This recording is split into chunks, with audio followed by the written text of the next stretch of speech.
ትርሲት የድሮ ባሏን በመኪና አደጋ እንደተገጨና ህይወቱ እንዳለፈ ነበር የምታውቀው። እናም ያስደረገው ግን ይህን ሁሉ ታሪክ እየሰራው የገንዛ ጓደኛው እሷን ደግሞ ከብሩኬ ጋር እያስተዋወቃት ሚኪ ነበረ። እናም እንዲሞት ያደረገው ንብረቱን ለመውረስ እሷንም ስለሚወዳት በእሷን አግብቶ ገንዘቡን ለመውረስ ፈልጎ ነበረ። ግን ይህን ሁሉ ታሪክ ሲሰራ እሷ የሁለት ልጆች አባት ሁለት ልጆች እንደወለደችለትም ያውቃል። አዲስ ቤትም እየሰሩ እንደነበር ያውቃል። ያንን ሁሉ እያሰበ ንብረቱን በእኔ ስም ማድረግ አለብኝ ሲል ሚኪ ከጓደኛው ጋራ ይነጋገርና እሺ አሁን አንድ ነገር ልንገርህ ልጠይቅህ ይለዋል ጓደኛውን። እሺ ምንድን ነው በማለት ከጓደኛው ጋር ሲነጋገር ይልህ አሁን ሮቤል ብሩኬን አንድ ነገር አድርግልኝ መኪናውን አስስራልኝ ብሎ ከጠየቀህ የሆነ ወደ ራቅ ያለ ቦታ ሊሄድ ነውና መኪናዋ እንድትፈነዳና መሪውን ማለትም ወደ አስፋልት ገደል ወዳለበት እንድትገባ አድርግልኝ መኪናዋ እንድትፈነዳ እንድትግል አድርጋት ይለዋል።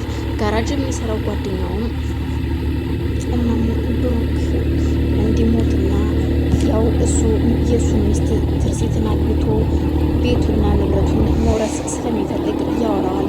ጓደኛውም አንተ ጓደኛ ያዘኸኝ ምን ችግር አለው ብለህ ነው አደርግልሃለሁ ሲለው ብር ተከፍሎ ስለነበር ጓደኛውም መኪናዋ መንገድ ስታ ወደ ገደል እንድትገባ ያደርጋታል።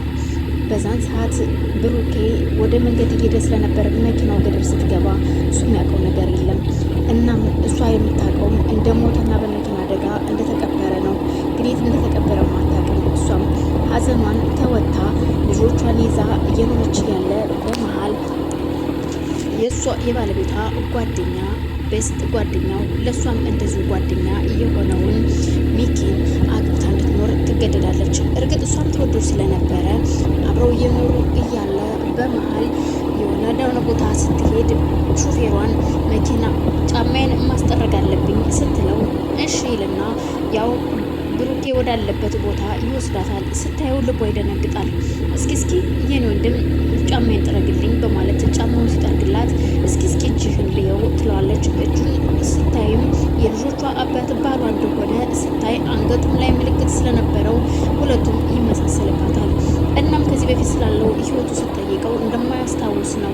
እዛም አብረው የሚያሰሩት ሰው የተባሉትም አንስተው እዚህ ደረጃ ላይ ያደረሱት አንድ ትልቅ ሰው እሳቸው ስጠይቃቸው አይ ልጄ ታሞ መኪና አደጋ ደርሶበት ራሱን አያስታውስም፣ ስላለፈው ህይወቱ አያስታውስም። እናም ስላሁኑ እንጂ ስላለፈው የሚያውቀው ነገር የለም ይሏታል። እሱ ማለት እኮ የልጆች አባት የድሮ ባለቤቴ ነው። እርግጥ አሁን ላይ ትዳር ይዣለሁ 5 ዓመቱ ሆኛል ስትለው እጅግ ይደነግጣሉ። በግድ ወደ ቤት እንዲሄድ ነበር ተደርጎ ይዘው ሄደችው። ልጆቿን ስታስተዋወቃቸው ልጆቿ እጅግ ደስ ብሏቸው አባታቸውን መንከባከብ ይጀምራሉ። እሱም በጣም ደስ ብሎታል። ግን ደግሞ አንድ ያልተመቸው ነገር አለ። እዛ ጋር ያለው ብሩክ ከሚኪ ጋር ያለው ነገር ግራ አጋብቶታል። ሲወጣ ሲገባ የሚያያቸው አስተያየትና ግልምጫውን ሲያይ ግራ ተጋብቶ እሷም ደግሞ ትውስታው እንዲመለስለት በዶክተሮች ባዘዟት መሰረት ድሮ አብረው በሚሄዱበት ቦታ ይዘው ትሄድና በድንገት ታመሻለች።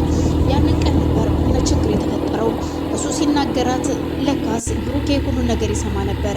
ስለዚህ እኔ ትዳሯ መበጥበጫ መንስኤ መሆን የለብኝም እና መሄድ አለብኝ ብሎ ያስባል። ልጆቹም አሁን ላይ ወላጅ ትክክለኛ አባታቸውን እንጂ ይህኛውን ሚኪን አይፈልጉትም። ሚኪ በዛም ተናዷል። እናም ያለብኝ አሁን አንድና አንድ አማራጭ አሁንም ተመልሶ ብሩኬን ማጥፋት ነው በማለት ጓደኛው ጋር ሄዶ ሴራውን ለማሰር ይነጋገራል። ይኸውልህ ብሩኬ ተመልሶ መጥቷል፣ በህይወት አለ፣ ግን ማስታወስ አልችልም እያለ ነው። አልገባኝም፣ እውነት አይመስለኝም ሲለው እንግዳውስ አንድ ነገር ወይ መጨረስ አለብን አለያ ደግሞ ወደ ሆነ ቦታ እንዲሄድ ማስፈራራት አለብን ይለዋል። ብሩኬም እርግጥ ተነስቶ ትርሲትን መሄድ አለብኝ ሲላት እሷም እጅግ ተበሳጭታ ስለነበር በፍጹም መሄድ እንደሌለበት ትነግረዋለች። እዚሁ መቀመጥ እንዳለበትና ሕክምናውን እየተከታተለ ማስታወስ እስኪችል ድረስ እዛው እሷ ጋር እንዲኖር ማስታወስ ከቻለ በኋላ ግን እንዲህ መሄድ ትነግረዋለች። ደስተኛ ባይሆንም ደግሞ ልጆችም ደግሞ ያዝናሉ፣ እያለቅሳሉ። ለልጆች ስትል እዚህ መቀመጥ አለብን ትለዋለች። ለትዳርሽ መበጥበጥ መንስኤ መሆን አልፈልግም ቢላትም በፍጹም ከባለቤቴ ጋር ተነጋግረን አሳምኘዋለሁ ትለዋለች። ካልሽ እንግዲህ እሺ ይላትና እሺ እንግዲያውስ አንድ ነገር ላስቸግርሽ ይላታል። እሺ ምንድን ነው ስትለው ይኸውልሽ አባባ ጋር መሄድ እፈልጋለሁ። ባለፈው ያው ሊስትሮስ ጠርግ ያገኘሽኝ እሳቸው ጋር መሄድ እፈልጋለሁ ናፍቀውኛል ሲላት ደስ እያለኝ ነው ታዲያ የምትሄደው አልሄድም ብትል ነበር የምናድደው እንጂ ለመሄድማ ዝግጁ ከሆንክ ደስ ይለኛል። እና እንዴት ነው የምትሄደው ስትለው በባስ አሊያም ደግሞ በእግሬ ሄዳለሁ ይላታል። እንዴ ስትለው አዎ ባስ ካላገኘው በእግሬ ሄዳለሁ ምን ችግር አለው ትርሲት። አይ እንደዛማ መሆን የለበትም ይላትና የመኪና ቁልፍ አንስታ ትሰጠዋለች። ምን ላድርገው ይሄንን ሲላት መኪናህን አስነስተ ይዘህ ትሄዳለህ። እኔ እኮ መኪና መንዳት አላውቅም አልችልበትም አልተማርኩም ሲላት ይሄንንም ረስተኸዋል? ድሮ እኮ መኪና ታሽከረክራለህ። አይ እኔ አላውቅም አሁን ላይ ስላለፈው ነገር ማስታወስ አልችልም ብዬሽ የለ እንዴ ሲላት እሺ በቃ በማለት አብረን እንሄዳለን ትለውና አብራ ለመሄድ ትዘጋጃለች። ከወጡ በኋላ መኪናው ጋር ስትደርስ አንተ እንድታሽከረክር ነው እንጂ እኔ አይደለም የማሽከረክረው ከፊት አብሬህ ቁጭ ብዬ ግን አሳያለሁ አንድ ባንድ ስትለው በጣም ጥሩ ይላትና ብሩኬም መኪናውን ይዞ አንድ ባንድ ካሳየችው በኋላ ምንም ሳይጠፋበት መኪናዋን ይዞ ይሄዳል። እጅግ በጣም ደስ አለው። እልል እያለ እየሳቀ እየፈነጠቀ ወደዛው ይሄዳል። በቃ መኪና መንዳት ቻልኩ ማለት ነው የሚገርም ነው ሲል ለትርሲት ይነግራታል። ትርሲትም እዛው ከደረሱ በኋላ ሽማግሌውን አግኝተው ሰላም ካሏቸው በኋላ ብሩኬ በቃ ተጫዋትና እኔ በኋላ መጥቼ ወስድሃለሁ አሁን እዚሁ ተጫዋት ትለዋለች። እሳቸው ደግሞ ልጄ አንቺ ሳትቆይም አይ ፋዘር እኔ እንኳን መሄድ አለብኝ ልጆችም ምናልባት ከመጡ በማለት ወደ ቤት ትሄዳለች።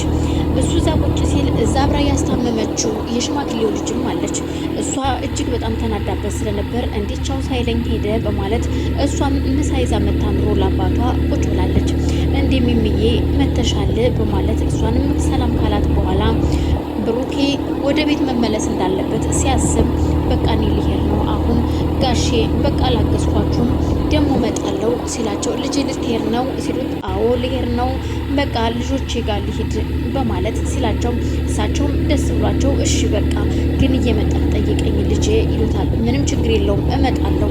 እሷ ግን ስደስተኛ ስላልነበረች ሚሚዬቻው ሲላት ጥርግ በላ ታዳን የምላርግህ በማለት በቁጣ ትናገረዋለች። እሺ መሄድ ትችላለህ እኔን ምን አስፈቀደህ